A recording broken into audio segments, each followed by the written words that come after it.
একটা শব্দ আছে, পরিস্থিতি। অনেক মানুষের মুখে আমরা এই শব্দ শুনি। জীবনে যখন অসফল হই, দুঃখ আসে, সংকট আসে, কোনো বিপদ ঘনিয়ে আসে, তখন সমস্ত দোষ আমরা পরিস্থিতির ওপর চাপিয়ে দিই। আর দেখতে গেলে কোথাও না কোথাও ঠিকই করি।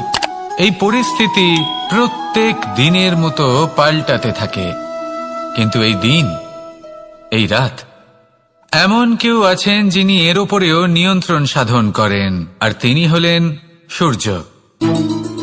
ঠিক সেই রকমই আমাদের জীবনেও সূর্য হলো এই মন। যদি এই মনের উপর আমরা নিয়ন্ত্রণ করতে পারি, তাহলে আমরা জীবনকেও নিয়ন্ত্রণ করতে পারব। প্রথমে এই মনের রাজা হয়ে উঠতে হবে। তাই মনে রাখবেন, যদি মন দুর্বল হয়, তাহলে পরিস্থিতি আমাদের সমস্যা বলে মনে হবে। এই মন যদি স্থির হয়, পরিস্থিতি প্রতিস্পর্ধা বলে মনে হবে।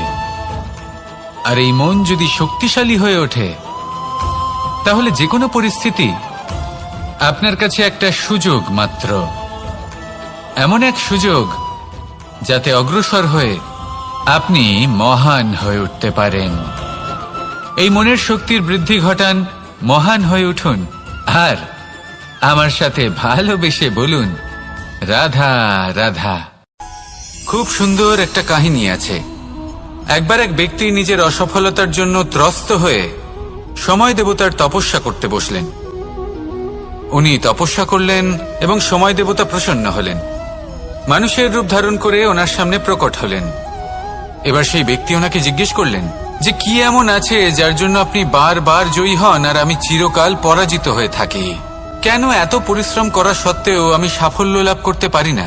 তখন সময় দেবতা উত্তর দিলেন যে দিন হোক বা রাত, ঝড় হোক বা ভূমিকম্প, রোদ হোক বা বৃষ্টি হোক, সময়ের সূত্রপাত হোক বা প্রলয়, আমি থামি না, আমি চলতেই থাকি। আর সেই জন্য যিনি থেমে যান তিনি পরাজিত হন আর আমি জয়ী হই।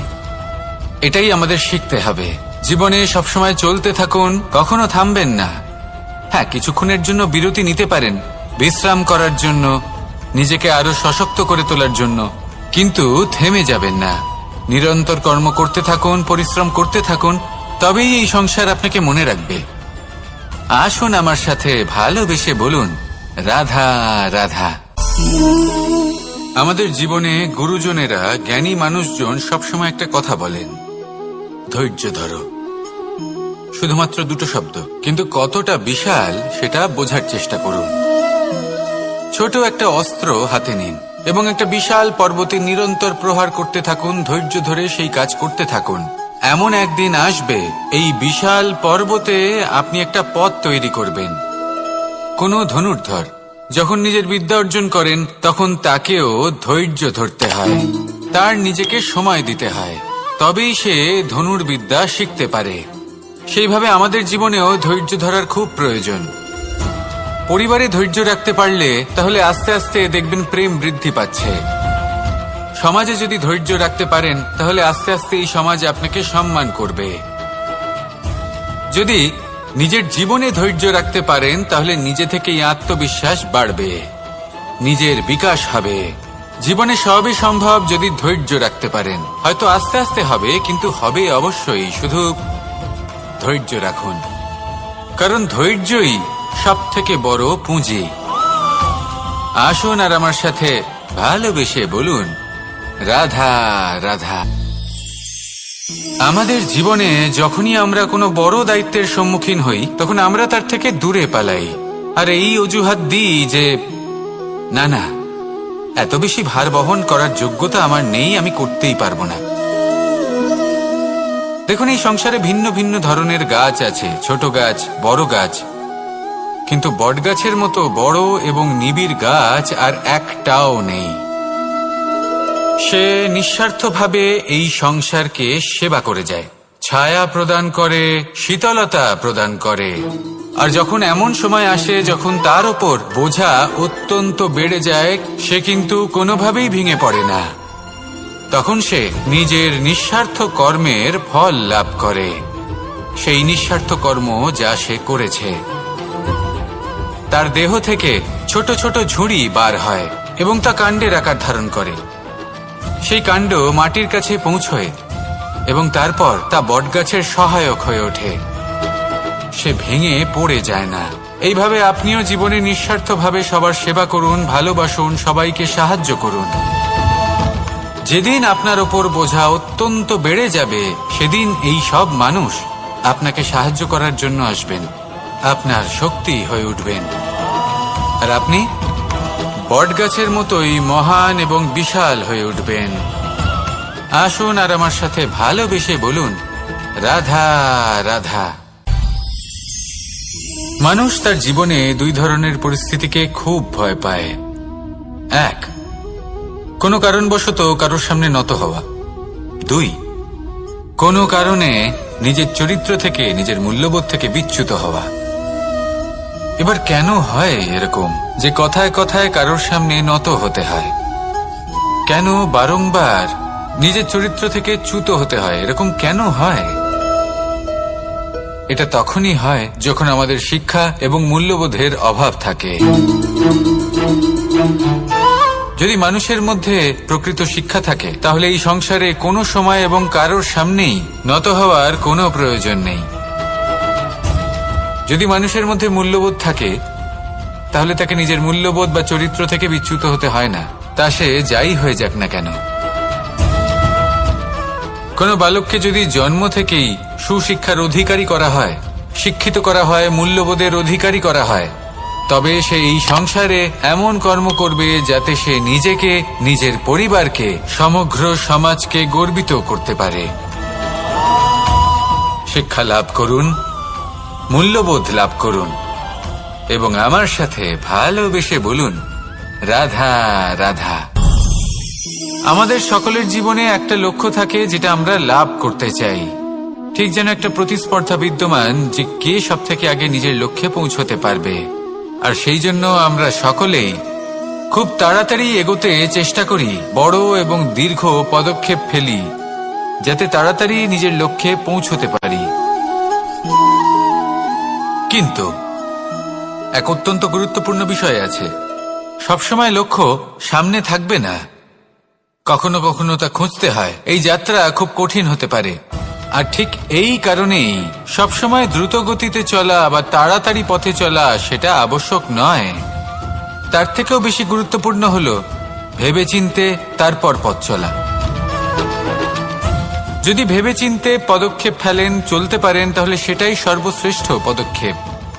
কখন কোন দিকে যেতে হবে, কখন কোথায় দিক পাল্টানো যাবে না, কখন গতি বেশি রাখতে হবে, কখন কম, কখন থামবো, কখন চলবো, এই সব কিছুর বিষয়ে জ্ঞান অত্যন্ত গুরুত্বপূর্ণ এবং ভেবে চিন্তে চলতেই হবে। সেই জন্য শুধু তীব্র গতিতে সামনে এগোলে চলবে না, ভাবনা চিন্তা করে এগোতে হবে। আসুন আমার সাথে ভালোবেসে বলুন, রাধা রাধা। কখনো কোনো প্রজাপতিকে উড়তে দেখেছেন?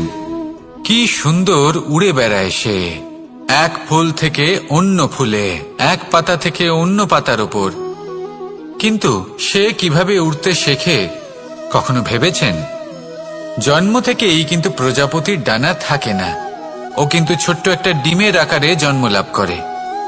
তারপর সেই ডিমটি ভেঙে একটি কীট বাইরে আসে। আস্তে আস্তে সে বড় হয়, ওর শক্তি বৃদ্ধি পায়। তারপর সে সেই কীট দশা ত্যাগ করে নিজের ডানাগুলি মেলে। এই প্রক্রিয়া তার কাছে সরল নয়, অত্যন্ত যন্ত্রণাদায়ক প্রক্রিয়া, কিন্তু সে সেই যন্ত্রণা মেনে নেয়। আর তারপর আস্তে আস্তে সে উড়তে শেখে। শুধুমাত্র আকাশে উড়ে বেড়ায় তা নয়, আমাদের মনের মাঝে উড়ে বেড়ায়। এবার এই ডিম থেকে প্রজাপতি হয়ে ওঠার যে যাত্রা, এটা যতটা কঠিন, ততটাই কঠিন হয় এই সংসারে শ্রেষ্ঠ কর্ম করা, ততটাই কঠিন হয় এই সংসারে মহান হয়ে ওঠা। সেই জন্য প্রয়োজনীয় প্রচেষ্টা এবং সময়। নিরন্তর প্রচেষ্টা করতে থাকুন, পর্যাপ্ত সময় নিন এবং আপনি নিজেকে এই আকাশে উড়ন্ত অবস্থায় পাবেন। আসুন আমার সাথে ভালোবেসে বলুন, রাধা রাধা। পায়েস হলো আমার বিশেষ প্রিয়। এর মধুর স্বাদ মনকে প্রফুল্ল করে তোলে। ছোটবেলায় মা আমার জন্য পায়েস বানাতেন এবং আমাকে বলতেন যে গরম থাকতে থাকতে খেয়ে নে কানাই, ঠান্ডা হয়ে গেলে ভালো লাগবে না। কিন্তু আমিও দুষ্টু ছিলাম, ঠান্ডা হওয়া পর্যন্ত অপেক্ষা করতাম, আর ঠান্ডা হয়ে যাবার পরে মার কাছে যেতাম আর ওনাকে বলতাম যে মা, পায়েস তো ঠান্ডা হয়ে গেছে, এটা গরম করে দিন। তখন মা হাসতেন আর বলতেন যে পায়েস না হয় আমি আবার গরম করে দেব কানাই, কিন্তু এর মধুর স্বাদ, সেই মিষ্টত্ব, সেই সুবাস, সেটা আবার ফিরে আসবে না। কথাটা সত্যি। আর এই সত্যটাই আমাদেরও জীবনের সত্য। আমাদের জীবনের মধুর সম্পর্কগুলি, এতে যখন কটুভাব প্রবেশ করে তখন সেই মিষ্টত্ব ফিরিয়ে আনা প্রায় অসম্ভব ব্যাপার হয়ে যায়। আপনি চেষ্টা করে সেই সম্পর্ক ঠিক করতেই পারবেন, তার জন্য অগাধ পরিশ্রম করতে হবে, কিন্তু আবার সেই মিষ্টত্ব কখনো ফিরে আসবে না। সেই জন্য আপনার জীবনের যে মধুর সম্পর্ক আছে, যতটা সম্ভব চেষ্টা করুন তাতে মিষ্টত্ব বজায় রাখতে। কটুভাব আসতে দেবেন না। আসুন আর আমার সাথে মধুর স্বরে বলুন, রাধা রাধা। শব্দ, শব্দ আসলে কি? শুধুই কয়েকটি অক্ষরের সমষ্টি, নাকি আমাদের বাণী? এই শব্দ এমন এক শক্তি যা কাউকেই নিজের বশবর্তী করে ফেলতে পারে। শব্দ এমন এক অস্ত্র যা কাউকে ক্ষত বিক্ষত করে দিতে পারে। এই শব্দ হলো একটি নাদ স্বরূপ, যা কোনো ঘুমন্ত ব্যক্তিকেও জাগিয়ে তুলতে পারে এবং নিজের লক্ষ্যের দিকে অগ্রসর করতে পারে। শব্দে এত শক্তি আছে যে কারোর মনে এতটা আঘাত দিতে পারে যে সে হয়তো জীবনে আর কখনো এগোতেই পারল না। তাহলে এই শব্দের প্রয়োগ খুব ভেবে চিন্তে করবেন। এবং এই শব্দের মতোই হলো নীরবতা। অনেক সময় এই নীরবতা আমাদের সহায়ক হয়ে ওঠে, অনেক সময় এটা আমাদের অনুশোচনাকে অনেক বেশি বাড়িয়ে তুলতে পারে। ভীষ্ম পিতামহ, অঙ্গরাজ কর্ণ, যখন দ্রৌপদীর বস্ত্রহরণ হচ্ছিল তখন এনারা নীরব ছিলেন। দুর্যোধনের বিরোধিতা করেননি, ওকে বাধা দেননি। আর তারপর কি হলো সেটা আপনারা সকলে জানেন। দেখতে গেলে নীরবতা চুপ করে থাকা, কিন্তু যদি কোনো দুষ্টের সামনে চুপ করে থাকেন, যদি তার বিরোধিতা না করতে পারেন, তাহলে এই নীরবতাই অনেক বড় পাপের আকার ধারণ করে। মনে রাখবেন আর আমার সাথে ভালোবেসে বলবেন, রাধা রাধা। আভূষণ, কার না ভালো লাগে এই আভূষণ? আমরা পরিশ্রম করি, ধন অর্জন করি আর আভূষণ কিনে থাকি, কখনো নিজের জন্য, কখনো বা তাদের জন্য যাকে আমরা ভালোবাসি, বা তাদের জন্য যাকে আমরা সম্মান করি। হয়তো সেই জন্যই সীতা চূড়ামণি ধারণ করেছিলেন এবং আমি সামন্তকমণি। কিন্তু এটাই কি সেই প্রকৃত আভূষণ যা আপনার মূল্য বৃদ্ধি করে? না। শ্রীরামের আভূষণ হলো ওনার নম্র ভদ্র ব্যবহার। মাতা সীতার আভূষণ হলো ওনার সততা, ওনার নিষ্ঠা, ওনার ত্যাগ। অর্জুনের আভূষণ ছিল ওনার একাগ্রতা। রাধার আভূষণ ওনার প্রেম। এই আভূষণ কোথাও নেই, আপনার মনে আছে। যদি আপনার মনে মিষ্টতা থাকে, তা শান্ত হয়, তাতে সততা থাকে, নিষ্ঠা থাকে এবং প্রেম থাকে, তাহলে আপনার অন্য আর কোনো আভূষণের কোনো প্রয়োজন নেই। আপনি যতই ভিড়ের মাঝে থাকুন, আপনার ঔজ্জ্বল্য চোখে পড়বে। আসুন আর আমার সাথে ভালোবেসে বলুন, রাধা রাধা। এই সংসারের সবথেকে বড় সত্যি হলো জন্ম এবং মৃত্যু, কিন্তু আরো বড় একটা সত্য আছে, মিত্র এবং শত্রু, যা আমাদের সকলের জীবনে থাকে। মিত্র সে যে আমাদের সঙ্গ দেয় এবং সংসারের সবথেকে উঁচু শিখরে আমাদের নিয়ে যায়, এবং শত্রু সে যে যে কোনো মুহূর্তে যে কোনো শিখর থেকে আমাদের নিচে ফেলে দিতে পারে। এবার বিচিত্র ব্যাপার হলো এটাই যে আমরা নিজেরাই এদের সাথে নিয়ে চলি, নিজেরাই এদের পালন করি। তা কি করে? প্রথমে বুঝুন এই মিত্র এবং শত্রু কারা। আপনার নিজের মন, আর কেউ নয়। এই মনই হলো মিত্র। যখন তাতে ভারসাম্য বজায় থাকে, তা নিয়ন্ত্রিত থাকে, তা পবিত্র হয়। কিন্তু যদি এই মন অনিয়ন্ত্রিত হয়ে পড়ে, যদি আপনাকে সে নিয়ন্ত্রণ করতে শুরু করে, তখন সেই আপনার সবথেকে বড় শত্রু হয়। সেই জন্য এই মনের ওপর নিয়ন্ত্রণ রাখতে শিখুন, এতে ভারসাম্য বজায় রাখতে শিখুন। তাহলে আপনি এমন এক বন্ধুকে পাবেন যে আপনাকে এই সংসারের শিখরে পৌঁছে দেবে। আসুন আমার সাথে ভালোবেসে বলুন, রাধা রাধা। ঈশ্বর আসলে কে? সংসারের বেশিরভাগ মানুষের কাছে ঈশ্বর হলেন এই সংসারের রচয়িতা, পালনকর্তা। কারোর কাছে উনি জ্ঞাতা, কারোর কাছে উনি হলেন আস্থার প্রতীক, আবার কারোর জন্য শুধুমাত্র অন্ধ বিশ্বাস। কিন্তু এই ঈশ্বর কি কোনো শরীর, নাকি একটা বোধ, নাকি শুধুই শ্রদ্ধা? ঈশ্বর হলেন তিনি যিনি হলেন আপনার ইষ্ট। সেই জন্যই তো গুরু, মাতা, পিতা এনাদেরও ঈশ্বরই বলা হয়েছে। যাদেরকে আমরা ঈশ্বর বলে মনে করি, যারা আমাদের ইষ্ট, তারা আমাদের একটি পথ দেখান, একটি দিকে চালিত করেন। সেই পথে চলে আপনি শুভ কর্ম করতে পারেন। আর যখন কোনো ব্যক্তি তার ঈশ্বরের আদেশ পালন করেন, তখন সে নিজে থেকেই শুভ পথে অগ্রসর হয়ে যান। বেশ কয়েকজন মানুষ ঈশ্বরের ওপর আস্থা রাখেন এবং ভাবেন যে অনুচিত কোনো কাজ করা উচিত নয়, ঈশ্বর দেখছেন। ওনারা ভয় পান যে কোনো অনুচিত কর্ম করলে কে জানে তার পরিণাম কি হবে। এমন অনেক ব্যক্তি রয়েছেন যারা ঈশ্বরকে বিশ্বাস করেন এবং জানেন যে ঈশ্বর তাদেরকে দেখছেন। তাই যে যে শুভ কর্ম ওনারা করেছেন তার ফল তারা অবশ্যই পাবেন। এবার আপনি ভয় পেয়ে ঈশ্বরকে বিশ্বাস করবেন, নাকি বিশ্বাসের দ্বারা ঈশ্বরকে বিশ্বাস করবেন, সেই সিদ্ধান্ত আপনারই।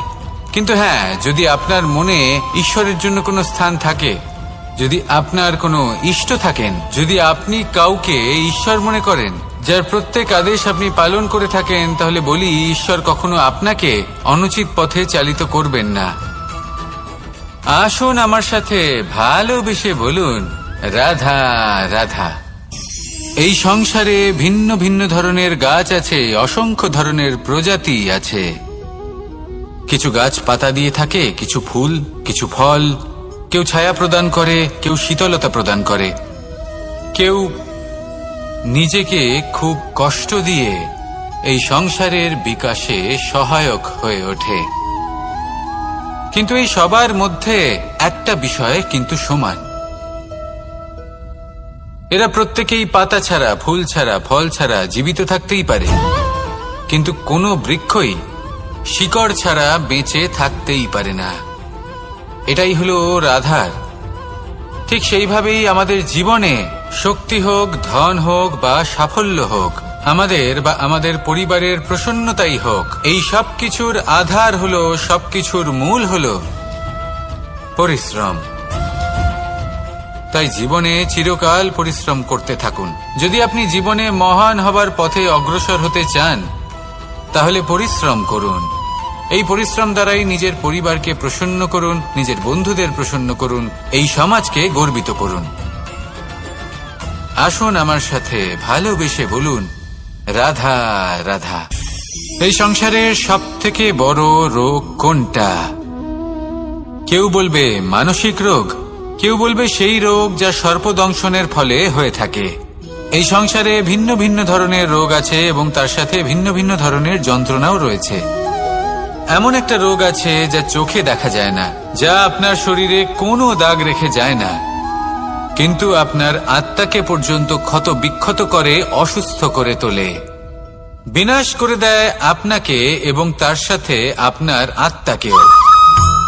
এই অসুখের নাম হলো লালসা।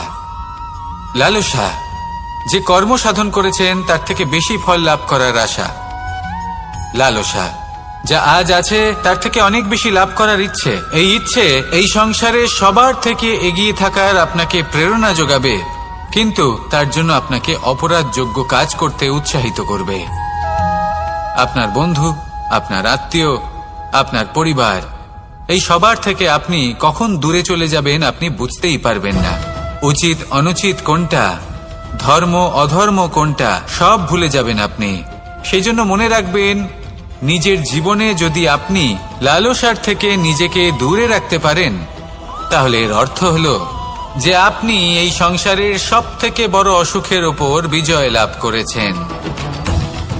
আসুন আমার সাথে ভালোবেসে বলুন, রাধা রাধা।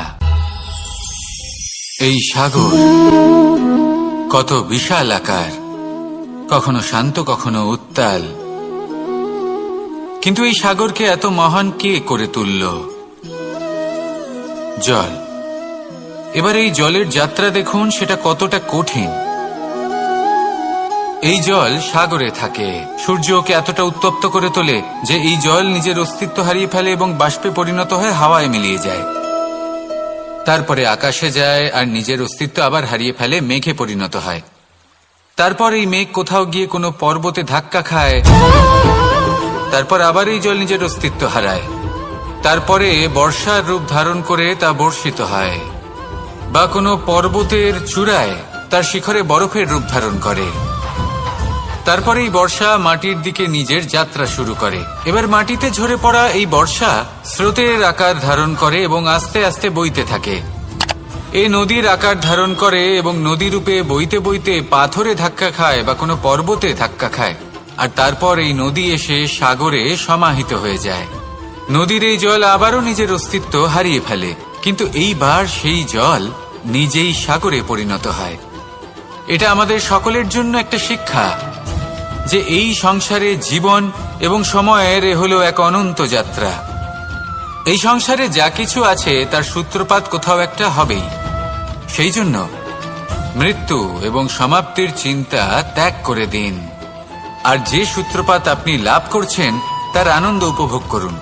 ভেবে দেখুন আপনি কিভাবে শ্রেষ্ঠ কর্ম করতে পারেন যাতে এই সংসার এবং এই সমাজ, এই দুইয়ের মঙ্গল সম্ভব। আসুন আমার সাথে ভালোবেসে বলুন, রাধা রাধা।